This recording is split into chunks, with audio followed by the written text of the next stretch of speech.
Why do you think the child is crying? What is the child trying to tell you? That is the cause. Insecurity. Perfect. So Sundara has hit the spot. The child is emotionally insecure because you are the only anchor in your child's life, the emotional anchor, even physical anchor. And when you leave, there is so much insecurity in the child. So the cause is emotional insecurity. The howling is only the effect, is only what the child is showing you. But what do?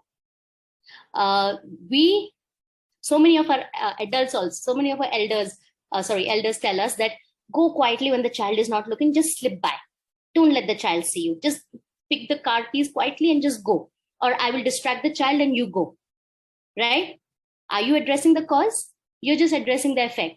The child howling is not your problem. So trying to make the child to stop crying by going out of the house without him noticing you, you're actually addressing the effect. The child might not cry because he didn't see you go, but you're not addressing the cause. The cause is emotional security.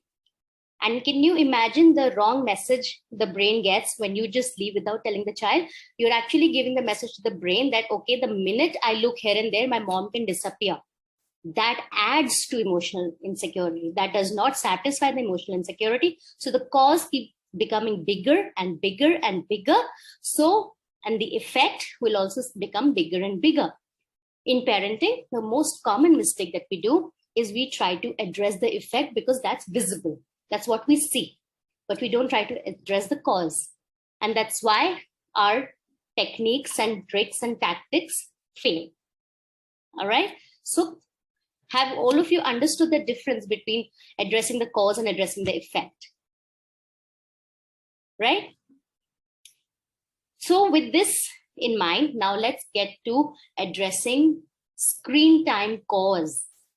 And that is the first step.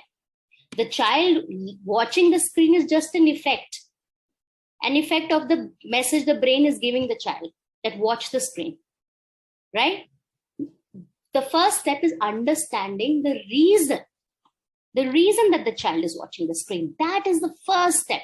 Taking away the screen, limiting the screen, you are addressing the effect. The effect is screen addiction. And addressing the effect is also important. Like I said, it's the 5th or the 8th story of the multi-storied building. So it is important. But today we're going to understand the cause, the first step. And that you have to understand. Why is the child watching the screen? Why do kids love to watch the screen? It's obvious. It's in every household, no matter how much, whether you're in India or abroad, you're in US, whether you earn X amount or you earn X minus 10 amount, irrespective of your economic status, financial status, your culture, your geographical location, all kids love watching the screen. So there has to be something fundamental, something which pleases the brain of the child across the world, that screens are becoming so important in their lives. And that you have to understand. So why do you think the children watch the screen is your first step? You have to think of that. Can someone tell me the cause? So let's now that we've understood our approach, let's see. So the first step is understanding why the kids love to watch the screen. Only then will you be able to come up with ways. So let's understand. Tell me, why do you think your kids love to watch the screen? It's engaging, of course. Of course it's engaging. What else? Give me more. What is it about the screen that they love?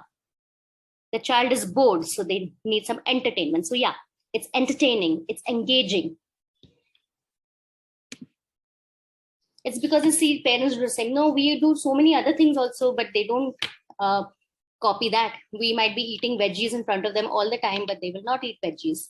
So it's not because they want to imitate you. That does have an effect. But that's not the cause. The cause is what the brain tells them to do. The cause of the effect has on their brain, how it has hijacked the brain. And that is, of course, it's entertaining, it engages them, it's colorful, it's attractive. So someone is saying dopamine rush. Of course, the dopamine rush is there, but the dopamine is also being excreted in the brain because of some reasons. Dopamine is the chemical that leads to addiction, that leads to feeling good. And when you can't control the dopamine, it leads to addiction. So dopamine, whenever you do an action which you love, the brain releases a chemical called dopamine, so that the brain remembers that this action I love. All right. So, but the dopamine is released because the brain loves that thing. So we are trying to understand why the brain loves this thing. There is least effort, attractive videos, pleasure, lack of company, wants to engage with them, wants to see different characters. Absolutely right. So this is your holy grail for trying to understand and trying to attack the screen issues. You have to understand that kids love to watch the screen because it's engaging, it's entertaining, it's colorful, it's dramatic, it's theatrical, it's fast paced, it takes them to a fantasy land. It has do you see most of the kids watch videos of toys being unboxed, or videos of families, what some families doing all day? That is so such a popular genre of screens that young kids watch. And so they love watching something which fulfills their fantasy of having toys or of having a family. Even if you watch these family videos, this family is doing something. Either they're playing games, or they're being goofy, or they're being crazy, or they have a huge farm of animals, some such thing. So it's also fulfilling some of their fantasies. Of course, it is fast paced. There is no video. There is no video of any which toddlers love, which is slow. It is all fast, fast, fast, fast, fast, fast, right? The screens shift very fast. So that's why. And on top of that, kids love to switch the videos in 3 seconds. They want to watch the next, watch the next, because the brain loves fast-paced material. All right. So that is the first step. You have to acknowledge that the screen captures, it hijacks the brain into loving it. It has nothing to do with your parenting skills. It has nothing to do with how weak willed your child is, because it's not that, right? So that is the first step. I want you to acknowledge that it is something that the brain is telling the child to do, because the screen has been designed. All the videos, all the games have, do you know, all these companies have top shot psychologists who design games, who design videos according to brain addiction pathways. So it is something which is natural for the brain to get addicted to. I want you to acknowledge that part as your first step.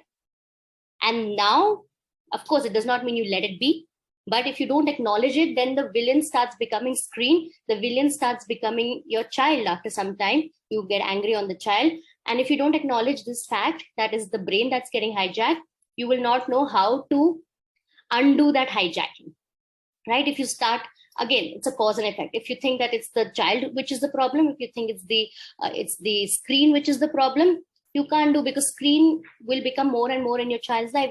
When they grow older, they'll be using their laptops, and for everything, it's going to get more and more. So if you think the screens are going to go out of their life, that's a huge myth. They're going to become even far more important, right? So let's not attack the screen. Let's not attack the child. Let's not attack our parenting. Let's not become low on our confidence, right? Okay, I'll ask you a simple question. If the mobile and the internet was invented in 1950, for example, we would be addicted or not? What is your say? If we had screens and mobiles when we were toddlers, would we not be addicted to it? Would we, or would not we not be? Of course, right? So we would also be addicted to it. So I see so many parents who have a slightly holier than thou attitude, that, they attack the child, that you watch the screen, you are addicted to it. Let's face it, that if the screens were there when we were toddlers, we would also be addicted to it, right? Because the screen is designed according to the brain addiction pathways. So this is the first step, is acknowledging that. But what do you do about it? You acknowledge it. Have all of you understood the difference of what we should attack and what we should not attack when you're trying to tackle screen?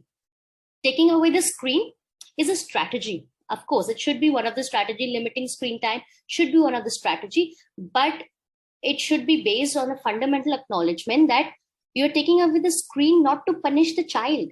You're taking up the screen to rewire the brain. That perspective change has to happen. Otherwise, your relationship with your kids will start getting spoiled, and it has already started getting spoiled. I know so many parents whose only point of contention with their kids is the screen, right? So we do not want to spoil our relationship with the child. So this small little perspective change will help save that.